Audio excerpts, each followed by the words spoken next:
So I propose we start. Good morning, good afternoon, everyone, and welcome to this third Value of Water webinar organized as part of the Global Water Futures Project, What is Water Worth in Canada. My name is Roy Brouwer. I'm the Executive Director of the Water Institute here at the University of Waterloo and a water economist. I'm organizing this event together with my colleague, Pat Lloyd-Smith at the University of Saskatchewan.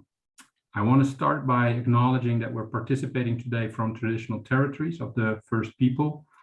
The University of Waterloo acknowledges that much of our work takes place on the traditional territory of the neutral Anishinaabe and Haudenosaunee peoples. Our main campus is situated on the Halfmoon Tract, the land granted to the Six Nations that includes 6 miles on each side of the Grand River. I have a slide to show this to you. Our active work toward reconciliation takes place across our campuses through research, learning, teaching, and community building, and is centralized within the University of Waterloo's Office of Indigenous Relations. So before I introduce today's speaker, just a few housekeeping items. Like always, please add your questions to the Q&A box, and you can do this at any time throughout the talk, and I'll help the speaker then at the end of the talk to get to those questions. Use the chat box only for general comments or technical issues, please. And this webinar will be recorded and posted to the Water Institute's YouTube channel afterwards. So it's my pleasure to introduce the speaker for today, Dr. Robin Gregory. And I have to admit that it took me a little while to realize that Robin Gregory is the Robin Gregory, whose work I read and used in my PhD a long time ago, especially his work with Paul Slovic on preference construction, published in 1997, and many publications following that. I always thought that Robin was American, and I was pleasantly surprised when I spoke to him the first time and discovered that he was one of the main sources of inspiration, I can say, when doing my PhD in the UK with the valuation people over there. So for a slightly more formal introduction, Dr. Robin Gregory is a senior research scientist with decision research and adjunct professor at the University of British Columbia's Institute for Resources, Environment and Sustainability. He works on problems of policy and risk analysis, stakeholder consultation, improving decision-making and choices on uncertainty, and community and indigenous health assessments. Clients include government departments in the US and Canada, international organizations, NGOs, and a variety of programs and agencies interested in improving the decision-making skills of their members. His research and applied work emphasizes collaborative decision-aiding approaches that help participants understand their own and others' responses to the consequences of actions characterized by multiple dimensions, substantial uncertainty, and often controversy. In such cases, defensible choices need to be made across different options. The use of structured decision methods can serve in that case as the basis for generating better alternatives and for creating more broadly accepted options. Robin has written and consulted extensively on the subject of informing public policy choices and is first author of the book Structured Decision Making, a practical guide to environmental management choices, published by Wiley-Blackwell Press in 2012. He has a BA in economics from Yale University, an MA from the University of British Columbia in natural resources management, and an interdisciplinary PhD from UBC in psychology, ecology, and economics. So it's my great pleasure to have you in our program, Robin, and I gladly hand over the digital floor to you. I will stop sharing so you can share your presentation. Thank you, Roy. That was a very, very generous introduction. I appreciate it. So yeah, it's funny not being able to see anyone, but thank you very much for joining. Yeah, my work is in the decision sciences, mostly research, some teaching, some applied work. And my focus is really to help groups make tough decisions. Those are public groups, technical experts, and indigenous communities. So it's a mix of psychology, behavioral economics, negotiations, lots of collaboration with really wonderful people. Roy mentioned Paul Slovic, so everywhere from Paul Slovic, Howard Kunruther to graduate students I'm still working with who are amazing. So I will, I guess, start. We don't have a lot of time, and I want to make sure I leave time for questions because I think it's the interaction part of things like this that really counts. So again, thanks to Roy, thanks to University of Saskatchewan. So understanding the value of water, somewhat provocative title, what makes it worth caring about and why money is only a partial measure. I figured that might be a good title if I'm speaking to people who are water economists. I'm really glad to see this series. I looked through all the great people speaking. I'm happy to be included. I think the value of water in Canada is a terrific question to delve into right now. We think of our, really very lucky to have the water resources we do, but in recent decades, yeah, they're coming under strain. Multiple users, multiple uses, climate change, all of which brings valuation up as a big issue. Not really for water in general, but water in specific uses, biodiversity, drinking water, et cetera. Actually, one of my first consulting projects back in the late 70s was on the value of water in placer mining. So it's, yeah, water in specific uses and what's the value there, and often trade-offs. Is the water better used here or better used there? What I want to focus on today is thinking about water for production of electricity, thinking of hydroelectric facilities, which are really a prominent geographic, economic, social feature straight across Canada. So I thought it might have some relevance for people in different provinces. So let's grab the next slide. I'm going to sort of quickly go through the first ones because I think most of the action is going to be on the later slides. We usually think of water value for hydroelectric dam in terms of the revenues that produced by electricity generation. Big push in Canada, starting in the 50s on through the 60s and 70s. Certainly the province where I live, British Columbia, map of BC looks very, very different now because of the dams, Columbia and other places. And then really starting in the 60s, I think, it started to shift. The focus started to move off of industrialization. So flood protection, environmental costs and benefits, social cultural costs and benefits really began to sort of hit center stage, I think, in the 90s. Legal governance issues, particularly First Nation, Métis and Inuit started playing a much bigger role starting in the 2000s. And then recently, of course, climate change and the sort of mix of costs and benefits that climate change brings for thinking about operation of hydro dams. So we'll move on. And I think that has the couple implications. One is it's broadened the value of water in formal assessments. Really put a focus on some of the trade-off issues, power generation versus water for fisheries, biodiversity impacts, as well as cumulative effect of hydro. If for example, a fish species is already getting hammered out in the oceans, and then flow shifts because of a dam are a second effect. I think we're starting to look much more closely in valuation of water and just valuation of environmental impacts. We're starting to look much more closely at those cumulative effects, which I think is important. A lot of work on social cultural issues. And I think the bottom line is always sort of how do we identify and balance the benefits and costs of water use across these different values. So that sentence is not a throwaway sentence. The balancing means I think we're looking at trade-offs. When you look at trade-offs, you're looking at decisions. And it's those issues back in the 70s that got me going back, getting my PhD at UBC and thinking about what is that balancing process? What happens in people's brains and their hearts as they start to think about balancing benefits and costs, giving up something in order to get something else. And then secondly, how do we handle that range of different values, the multidimensional nature of water use, and how do we bring that into formal evaluations? So that was what, 45 years ago, and I feel like I'm still kind of struggling to make sense of those same questions, which I guess means haven't made much progress over the past 45 years, but the science has. There's a lot of new thoughts, new ideas, and I think those questions still remain very, very central. So let's go to the next slide.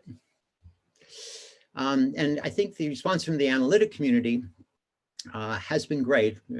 Tremendous work that's been done over the last 30 or 40 years a lot on economic approaches, which I won't spend time on here because I think is preaching to the converted.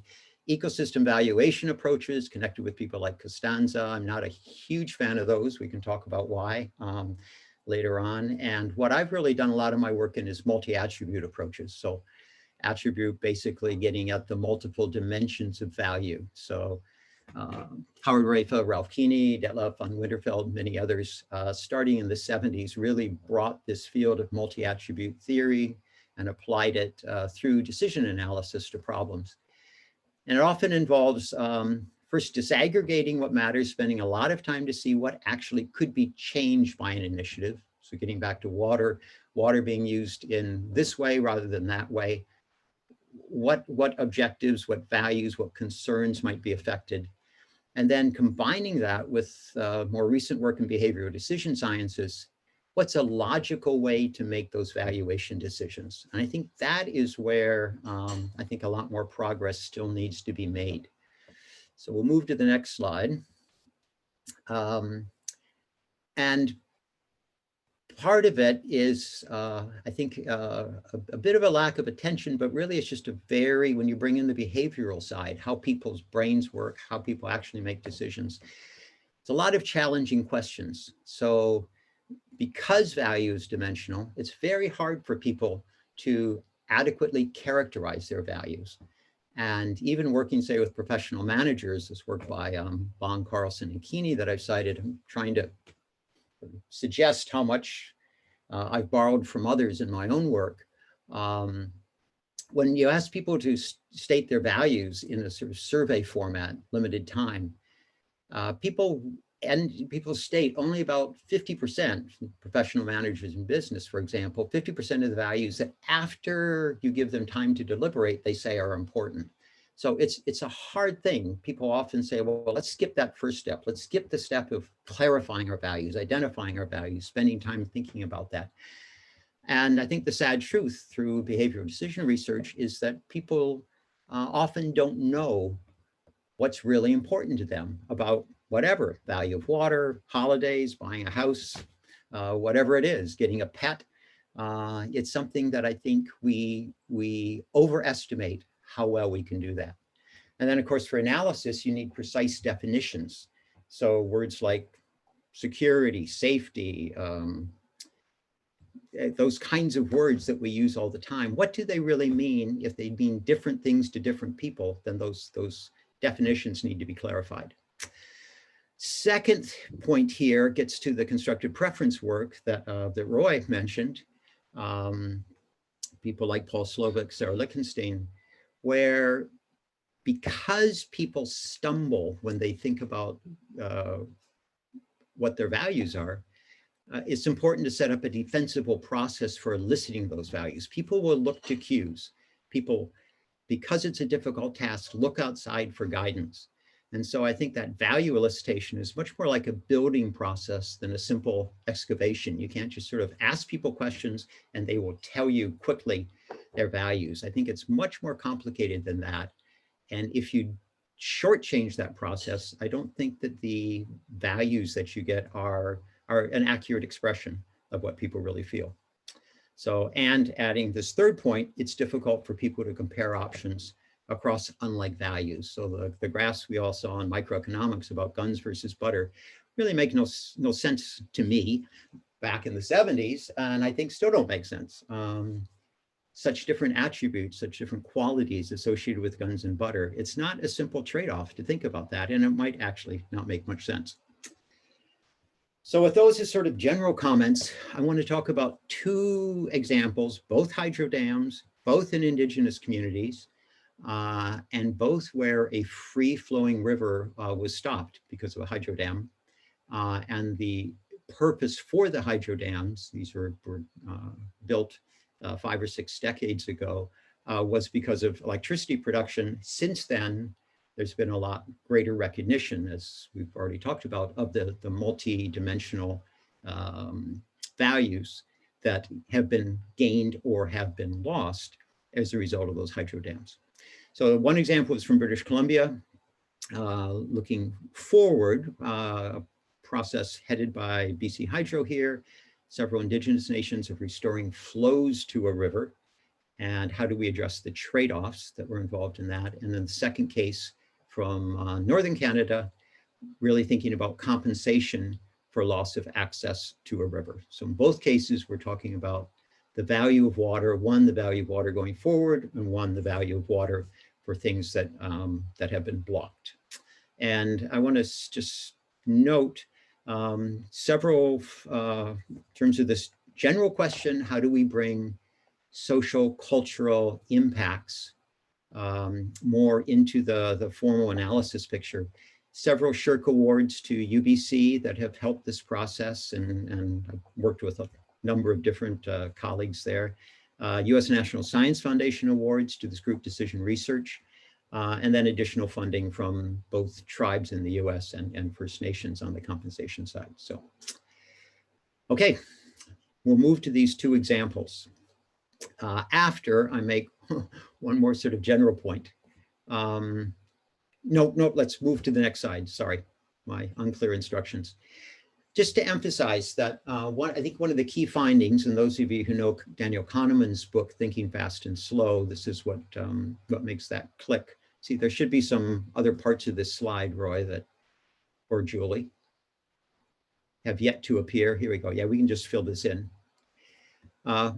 System one, system two. System one operates automatically, very little effort. It really deals with the emotions. It's that fast, instant, kind of nanosecond response to some sort of stimuli. And then system two, which will appear shortly, is that much more effortful cognitive thinking. And if we're making trade-offs, that brings in our system two. But our system one, that first response to images, to histories, that emotional feeling, that's where both judgmental biases come in and very simplified decision rules that do things such as highlight the importance of more recent sensational experiences, availability bias. So I think as economists generally think in terms of more cognitive, more reason process, more system two, but I think the valuation of water, there's much more happening because it's water and because it's so central to things that everyone does, and including, of course, indigenous communities. I think we tend to shortchange the role of system one. I think valuation looks different. The valuation process has to be different if we recognize that, in fact, there are two modes of thinking, the fast thinking and the slow thinking. And there also is great research on this, Tversky, Slovak, and others, about how that system one fast thinking can undermine the slow thinking. And it needs to be addressed. And I think it needs to be addressed more than it has been. So that's sort of the psychology part of my life. And the experimental side of my life as well. So next slide. So having said that, how insightful are economic measures, which tend to be very much more thoughtful measures, willingness to pay, willingness to accept. So it's system two. So how insightful are they? I think that insight that's provided by the economic measures like willingness to pay is limited because of the system one, system two reality. If you're not dealing with a market economy, so if you're up in a remote First Nation, particularly in Canada's north, where water is so essential to the way of life and maintaining culture, social relations, etc. I don't think economic surveys, particularly asking willingness to pay questions, are that appropriate. Really not logical because you're talking about a non-market economy. They definitely can be seen as oppressive and outdated. Roy talked about reconciliation. I don't think willingness to pay measures are consistent with reconciliation. I think they reinforce and really help maintain a colonial mentality. So that's a strong statement. I'm happy to talk about that more or discuss that more. I don't think they're rigorous because I don't think the measures really align with the issues. I don't think they cognitively or emotionally fit. And I also think that they can be illusory because value assessment is very subject to uncertainty, as we said, constructed preferences, responsive to cues. So I think they can give a false picture of precision. And I don't think we want as analysts to present a false picture of what we're doing. I think we need to be very open about the uncertainty, what we know and what we don't know. because there's a lot we still don't know. Okay, next slide. Now I think we finally are onto these examples. So the first one, started maybe 15 years ago. Water flows from the Turzigi Dam near Lillooet, BC, and a lot of work with the Stotliam Nation, people of the river, who lost their free-flowing river. A dam was built in 1960. There's a provincial BC water use plan process. I'm sure, I think some of the people involved are very familiar with that.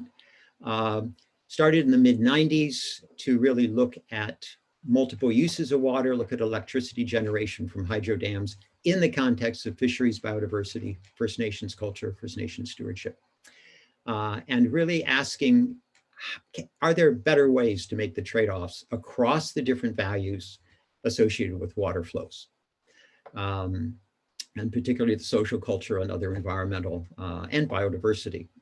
And that required a different kind of approach, a deliberative approach, sitting around the table, a lot of new scientific studies, and the particular case of the Turzagi Dam, a lot of meetings on the biology side and on the analysis side, the valuation side, with members of the Stotliam community. And there's lots of papers written about this. I cite one here with my colleagues Lee Failing and Paul Higgins.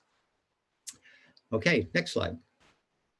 Should note there, just in terms of the multidimensional, Lee Failing background is as an engineer. Paul Higgins is a biologist, was a biologist, so unfortunately no longer alive.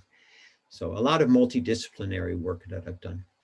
So after a lot of work, this was eventually the objectives and measures for the Lower Bridge River evaluation of water flows. The 7 objectives on the left are the different uses of water as determined by this multi-stakeholder group, British Columbia Hydro, federal representatives, particularly on the fisheries side, BC reps, Stotliam, people from the community. It was really a very interesting table that I helped facilitate. But you'll see the last one here, financial changes as a result of changes in water flows that contemplated for the dam. That is measured in dollars, but the others are not. Salmon has a natural scale, salmon biomass in kilograms. River health and riparian health used proxy measures. River health, the benthic community, riparian health, black cottonwoods. So we weren't valuing these in terms of dollars. We were valuing these in terms of natural measures that made sense to the people involved. River health made no sense to the technical scientists involved if we started thinking about it in dollars. But thinking about it in terms of the benthic community made a lot of sense. On down to the cultural spiritual for the Stotliam. Something very important to them that had not obviously been included in the earlier work, the smell, sound, and movement of the river. So if it was 3 cubic meters or 6 cubic meters or 10 cubic meters, that changed the smell, sound, and movement. And that made a real difference to the Stotliam people for cultural and spiritual reasons. So those were constructed scales. And what we did as a group over about a 6-month period, meeting perhaps every other week, was look at these trade-offs. What does it mean to change net electricity production in order to get a smell, sound, movement of the river that worked better for Stotliam? Or what does it mean to improve the benthic community from the science side? So actually making trade-offs across these different measures, and again, not measuring them in dollars, but measuring in terms of ways, expressions, measures that made metrics that make sense from the standpoint of what that concern is. So it's quite a different way, this multi-attribute approach of looking at values. So if you look at the next slide, the engagement, I say here, consultation over several months. It was actually over a year. And what really took time is getting an appreciation for the multiple values, identifying those. So there are quite a few scientific studies, for example, to look at different flows and how that would affect cottonwood growth, which was a riparian health measure. And then how do you track that over time? And we ended up on Lower Bridge with an adaptive management approach, so different kinds of flow trials. And then it gets, how do you track changes across these 7 different objectives, concerns, values, categories of values? How do you track those changes in a way that makes sense so that you can test out these different experimental flows and then decide what works the best? And then how do you make trade-offs across them? The project is seen as, I think, very successful from the standpoint of the proponent, BC Hydro, also from the standpoint of the First Nation. It's led to some really, really interesting ongoing work in terms of restoration work on the Lower Bridge River and in the area, funded by BC Hydro, but led by the St'át'imc Nation. It's received numerous awards and so on. So the trick was really, how do you bring these things into a formal analysis? And I think in many ways, this was sort of path-breaking for the water use planning process, which now it's been long enough. So the water use plan process is starting to do a review, like a 20 or 25-year review of some of these earlier flow impact works at facilities. So there's one example, again, stressing the multidimensional nature, the different measures, and the sense of needing to come up with both proxy and constructed measures for things that don't have natural units to measure them. So if we look at the second example, this is compensation for impacts on the First Nations from hydroelectric dams. I've been involved in several of these projects, primarily, not exclusively, in Northern Canada. So let's sort of focus a bit, think about a Cree nation, hydro-impacted nation, again, living on a river. The river was lost essentially due to dams that were built in the 60s or 70s. Often some monetary compensation has already been paid, but it tends to be very small amounts. As everyone knows, relationships between provincial and federal governments and First Nations was very different 40, 50 years ago. Thankfully, things have greatly changed.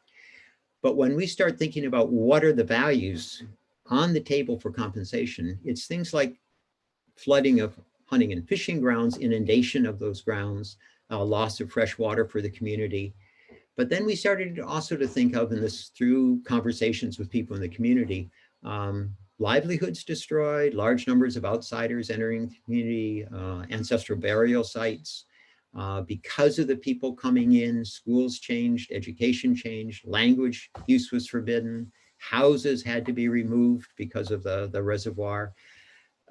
It's really a litany of things all related to how water was used, this change in water use from a free-flowing river to a hydroelectric dam. And the dam's purpose was to provide electricity for industrialization. So money, we were, in terms of the compensation, were limited ultimately to monetary values, but these are monetary values for many things that are not easily measured in terms of dollars, loss of livelihoods, loss of language, etc. And there's great work, again, legal scholar Margaret Radden, among others. Money is useful because it signals that past harms have been recognized, haven't been recognized yet, but need to be. It also provides opportunities for people participating in the market economy, and it helps make the economy whole for those past losses. So how do we think about fair compensation for this change in the use of water? If we go to the next slide. So a multi-attribute approach, we've covered some of this already, and there's a cite to a paper at the bottom. If we look across the different types of values, different types of impacts that have been changed, the primary source of information is the community itself. So in terms of the getting values straight and trying to identify the different values lost, this is quite a long process, partly because we need to build trust. White people moving into a community that has not had good relations with settlers, it takes time. It takes time to have the conversations that are needed to really identify values. Compensation also is a way to make whole, involves both substitution and monetary compensation. Substitution for those things where you can actually find a replacement. Monetary compensation for things that can't be replaced or restored. And I think sometimes also restoration. Again, we're talking about compensation for past damages, but sometimes restoration does make sense because habitat reconstruction, counseling for some of the problems, for example, of addiction that have been developed because people lost livelihood, bringing those into the picture as well for monetary compensation related to the initial loss of water. So some of these things can be measured in dollar terms, but many cannot. Culture, self-governance, social relations, changes in these directly related to the construction of the dam, and very important in a non-market economy. How do you bring these into the compensation negotiations or a potential litigation? So next slide. One of the first things we did, and I noted this earlier with multi-attribute approaches, work with the community to disaggregate the different kinds of impacts. So here's 8 categories. This comes after lots and lots of work with the community, lots of quotes, lots of interviews, individual and small groups. It's an interesting process because that holistic thinking, which is very strong in many First Nations in Canada, for analysis purposes and for purposes of educating the court, I think it's essential to try to disaggregate this whole mess of people saying, oh, our lives were destroyed, our lives were completely turned upside down. So these are the 8 categories, illustrative, vary between different communities, that I think often come up. And you'll see trauma is there, culture and language is there. Both cash economy and livelihood often can be measured in terms of dollars. The other ones often cannot. So how do you bring this all together as part of an analysis? So let's look at the next slide. As I said, main information comes from the community. It's important for us to take the time as outside analysts and as non-Indigenous people to spend some time in the territory. So hikes, sitting around a campfire. As one chief said to us, we are the land. And if you don't know the land, you don't know us. And I think that's really true. So yeah, for example, burial sites that had been destroyed, we would go to those sites. We would have those multi-day visits. Again, building up trust, but over the course of that time, we're also learning more about the attributes of those different impact categories. So we're getting specific information needed for doing the analysis well. And of course, reading of documents, reading of reports, and often there's work with lawyers in the background who will be responsible for the negotiations. So next slide. So that strong reliance on community input has a lot of implications for what is being done. And again, the fact that we're including both the tangible losses, such as decline in muskrat populations, important source of food and trapping in northern areas, and intangible categories of loss, such as spiritual losses associated with no longer having that free-flowing river, which was always a way of feeling like you were home. And I included a couple of the Cree words in the bottom here because it's helpful also, and again, this is a reason why it takes time to do this valuation, to learn about some of the Cree concepts, like the relationship between human and non-human beings. This is a different concept than most white analysts have. There's a richness in the Cree language to describe this, and it changes the way that people feel about much that has been lost. The trees, the mountains, the pathways are so essential. And unless we do honor to that, I don't think we're doing honor to the valuation. Or another way of saying that, I think unless we include as much as we can that the depth, the importance of those spiritual cultural relationships in our analysis, then we're maintaining that colonial mentality. We're not doing what we need to do. So let's go to the next slide. So first point I've made, I think it's also important to think about a timeline of losses for compensation over the decades, because some impacts have stayed the same, some have gotten better.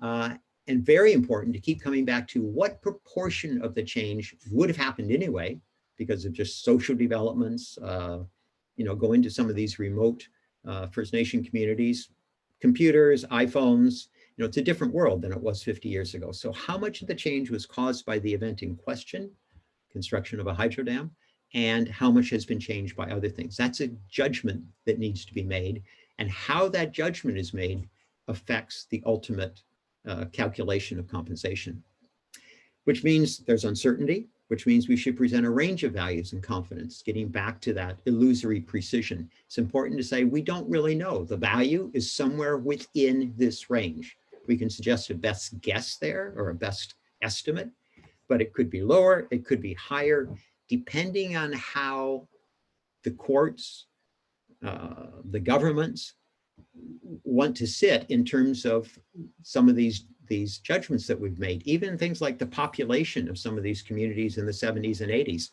Nobody really knows, because Statistics Canada wasn't really conducting the studies in a way that made sense from the standpoint of the communities. So lots of sources of uncertainty. Let's be honest about that.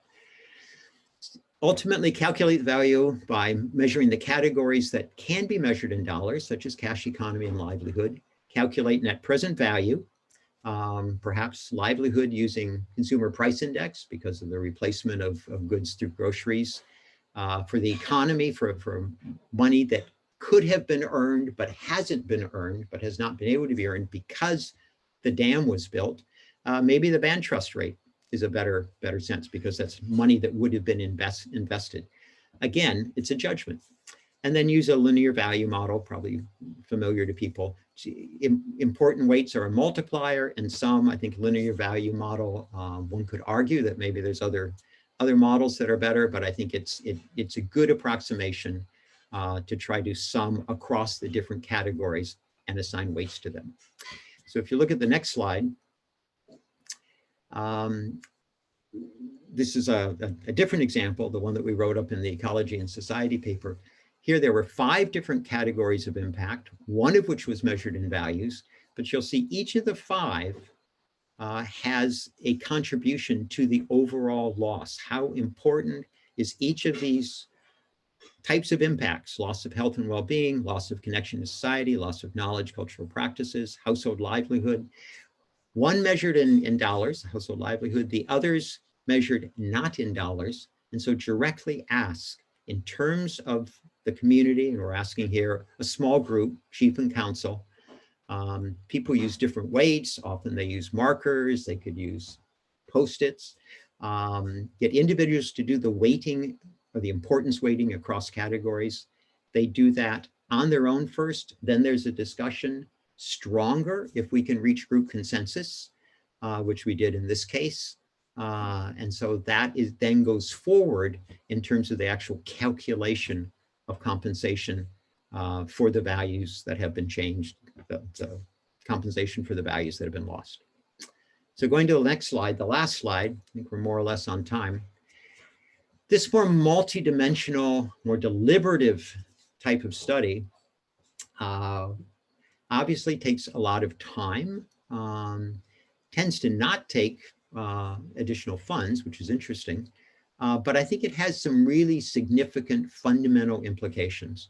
One is that it changes the way I think Canada needs to think about its hydroelectric facilities. We pat ourselves on the back a lot about these are clean facilities. If you take account of the social, cultural, environmental impacts, they are not so clean. And in some cases, I think they should never have been built, because yes, they provide electricity, economic revenues, but because of the devastating effects on the social, cultural, and environmental side, they should not have gone ahead. And if the analysis had been done fully, properly, comprehensively in the first place, hopefully they would not have been built. I think it changes the way that citizens realize that the connection to the land is different. It's very different for Indigenous communities. I think we have a lot to learn from that. The land is what sustains us. And I think we have a lot to learn from First Nation communities and the way that they think about the connection to marshes, rivers, and lakes, animal and plant species. I mean, I have lots of images through my head of First Nation members taking me out and showing me, for example, a marsh that I might not think was so valuable, but then, you know, talking very, very articulately about all the values that the marsh sustains. I think it also changes our relation to Indigenous people, because if we take government to government relationships seriously, if we take reconciliation seriously, and if we take compensation seriously, then I think that both federal and provincial governments are going to need to start doing things differently. I think there will be some fairly large compensation bills, and I think some things that we would like to have happen should not be allowed to happen. Thinking here of some of the pipeline developments and other kinds of things, where if you really take a look at, I think, the social, cultural, environmental impacts and trade them off in a multidimensional context against the economic returns, I think some developments that have been approved or really become very, very dubious and, to my mind, should not happen. And I think it also changes our relation to climate change. It means taking the targets pointed out by IPCC and others much more seriously because of the second point, because of a change in the relation to lands and waters.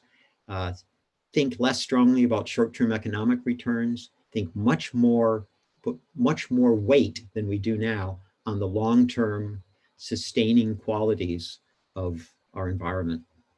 So a closing thought, an ad, the Van City Credit Union in Vancouver used to have an ad getting people to, you know, work with Van City rather than other banks or other credit unions. It was get more value for your money. They've changed that recently. I can't take credit for this, but it's now get more values for your money, which I think is great because they're really saying, don't just look at economic returns. Look at where your money is going, look at what it's doing across many dimensions of value. So for all of us involved in valuation of water and valuation projects, I think we need that same kind of thought. We need to look at the values, the multidimensional values, and how we can best use formal analysis and bring all these into place. So I turn things over to Roy, more or less on time. Excellent, Robin. Excellent on time and an excellent presentation. Thank you very, very much. That was really very good. Awful lot of words. I'm sorry. I get passionate about this, so it's hard to not speak quickly and forcefully. I very much enjoyed it. I'm sure the audience did as well. And I dare to say that you're a pioneer in this area, where already in the 1990s you were doing stuff that is now labeled as behavioral economics, I believe. I have a number of questions myself, but I saw that there are already some excellent questions in the Q&A box as well. So what I propose is I'm just going to address those first, and then if we have some time left, I can ask you a couple of questions as well. So I'm going to start with Caroline. Caroline Hill-Smith asks you about the challenge in the province of Alberta of the constitutionality of the Canadian Impact Assessment Act. And the province of Alberta won this challenge. Does this fall, this is her question, does this fall into System 1 thinking? What are your thoughts about the effectiveness of IAA and EIA in general? I've been frustrated, she says, with their tunnel vision and subjectivity of cumulative impacts. I don't know as much about this particular Alberta case as I would like to. I know some. I certainly think, yes, I certainly think System 1 thinking is involved more than we might like, but that shift, it's like System 1 thinking, it's not that we want to overcome it with System 2, but we don't want to fall prey to it. So System 1 thinking informs us. It plugs into, it's intuitive thinking, emotional thinking. It plugs into our deep beliefs, our prior experiences. But System 2 thinking can then allow us to look more closely, more deeply, look at long-term implications. So I do think in EIA work generally, more system 2 will get us thinking about the long term. More system 2 thinking will get us working on the trade-offs picture. It's very, system 1 doesn't do math. System 1 can't add. If you ask system 1 to add 2 and 3, it's not going to do it. System 1 is quick. It thinks of things like, oh, I don't want to lose my job. Oh, you know, that's going to cost me money. So when politicians stand up and say, we're going to lower your taxes and put more money in your pocketbook, they are directly appealing to system 1. If they say, if a politician were to say things like, we're going to do really careful environmental assessments, and what it means is that we're going to be increasing a carbon tax, or et cetera, we're going to be doing things that will hurt you in the short run, but they'll really help you 20 years from now or help your kids. It's hard to get elected. It's hard for politicians to get elected in Canada on that kind of platform. So I think we need to find ways to bring system 2 more into the picture, and to make these long run benefits, to make things like cumulative effects, to make them more salient for people, to get them into people's consciousness. So I think there's a real job for people who do communications. You and I have talked about this a bit, Roy, but people who do communications, we need to find better ways of getting out salient, emotionally charged images to get across concepts like long-run sustainability, biodiversity, cumulative effects, effects of climate change. You know, people are not going to sit down and read the IPCC report and get all excited about 2030 targets. I don't think we're doing a good job as valuation people in doing the communications side of this. Very tricky one as well, because it's very complex. It's very complex, and it's very complex. So I do think that Alberta's reaction is partly a sort of a gut reaction, you could say. I have another question from Nancy Goucher. She's the Knowledge Mobilization Officer in the Water Institute, and she asks you whether you can speak a little bit more to why this approach doesn't cost more money when it takes more time. So typically, meeting for me and a couple colleagues, perhaps, to spend time in a First Nation community, or to spend time, I mean, we do the same kind of, I do the same kind of work in urban communities too. So, you know, I've done this kind of work in Vancouver and other cities, Seattle. So spending time with the people who are most likely to be affected, that's not that expensive, because what you're talking about is maybe an airplane ticket and, you know, 3 or 4 or 5 days for people, often university researchers, who may have other funding. So like much of the time I've spent in First Nation communities, I've had other awards, a Shirk Award, a National Science Foundation Award, because we're working on a theory piece. That theory piece is informed by a particular case study. I think case studies are informed by theory, but also theory is informed by case studies. So oftentimes my time doesn't cost anything, and time for my university colleagues doesn't cost anything. What really costs money, typically, say in an environmental impact assessment work, are the field studies. So if you're doing, say with a hydroelectric facility that's been proposed, if you're doing fish counting studies, you can burn through $500,000 doing fish counting studies in no time at all. Whereas for myself and colleagues to spend a week in a community, including airplane tickets, might cost $8,000.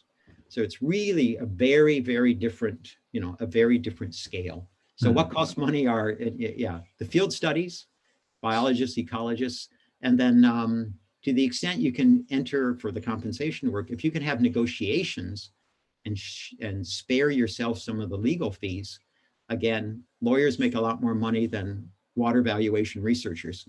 So if you can avoid some of that, you're ahead too. So I think it actually, you know, you can actually save money. One more quick point, this is a long-winded answer, but I know a bunch of the work that I've done in environmental impact statements, by really identifying those values and really coming up with good measures, and the Stotlium work, the Little Wet work is a good example. the science, some of the fishery scientists involved were going to be doing very extensive studies, which would not actually have helped resolve the issue. They were good science, and it was interesting from a fisheries ecology standpoint. It would not have helped the water flow decisions in that case. So I think that's another point, is that if you really come up with very good definitions of the measures, what you need to look at in this context, I think you can often save hundreds of thousands of dollars by saying there are studies that, sure, useful, good for science, but they aren't going to help this decision. So it's really keeping that decision focus. And ultimately, I think you save money. Yeah, it reminds me a little bit of Joe Rawls' 1970s procedural justice theory, which says that if you involve people in the decision making, you can actually lower the costs at the end, because the acceptability of the solution or the decision that is being taken will become more acceptable. People understand that there are winners and losers, but by including them. Absolutely, and I would guess, I don't have the information to back this up, but if you look at what Canada spends, federal government, on valuation of water as compared to what they spend on litigation involving water, better analysis should save lots of money on the litigation side. So I would say, I'll stop right there. Thank you. There is an anonymous attendee who asks you, can you provide more hints and tips for working efficiently on multidisciplinary teams on these big water projects? Sure. I tend to work with people I've known well, who are extremely good at what they do. So if I'm working on a project, some of this recent work has been Terry Satterfield, University of British Columbia, Philip Holtman, Nicole Cakeley. These are people who are really, really good at what they do. So there may be 5 or 6 of us, bunches of people now at University of Manitoba, other places, University of Alberta, that I work with. If you're working interdisciplinary and someone like myself as lead needs to keep a close eye on everyone, it's maddening, drive me nuts. So what I do now with these projects, first of all, I have people I enjoy spending time with. They're friends, it's fun. It's challenging, but it's fun. But secondly, all these people are fully capable of handling their own sides of the project on their own. So I think it's very important, rather than thinking of a model of sort of a hierarchical model of a lead person who knows everything, who hires a lot of people who are new and don't know. I think what I do in my projects is I hire very senior, very experienced people to head up each of the multidisciplinary sides: anthropology, ecology, etc., economics. Under them, let's get the students. Under them, let's get the people who are still learning. But that would filter through a more senior person, and then to me, to the extent I'm the lead. So I think it's really the experience, the capabilities, and then the bottom line. Make it so that it's enjoyable, so people can share their passion, share their concerns, share their critiques of each other. My colleagues have skewered some of my thoughts. They've just called me all sorts of names for being stupid, and that's great. That's what you want. You want that open criticism among a group. So I don't know if that's any help, but let me say I'm happy to continue if my answers are lousy or partial. We'll re-invite you. People know how to contact me, and you can give me a call or write me an email. We'll re-invite you at the end of the program. Thanks very much, Roy. I was just wondering very briefly, because we've got 5 minutes left. So have you experienced anything which is related to the previous question, and also a little bit to the question that you just answered? Is there a role for regulation, for example, like the World Bank in these big, large-scale water infrastructure projects? They want us to do social impact assessments. So it doesn't suffice just to do an economic impact assessment and look at the efficiency. Does that help in your view? Will that help to push things forwards, and also to necessitate the formation of these multidisciplinary teams of experts? Yeah, I think it will. I did some work in the 90s in the US for the President's Council of Economic Advisors, which was really, it was really quite forward looking at that point. This under Clinton, to try to do these multidisciplinary analyses and bring them together.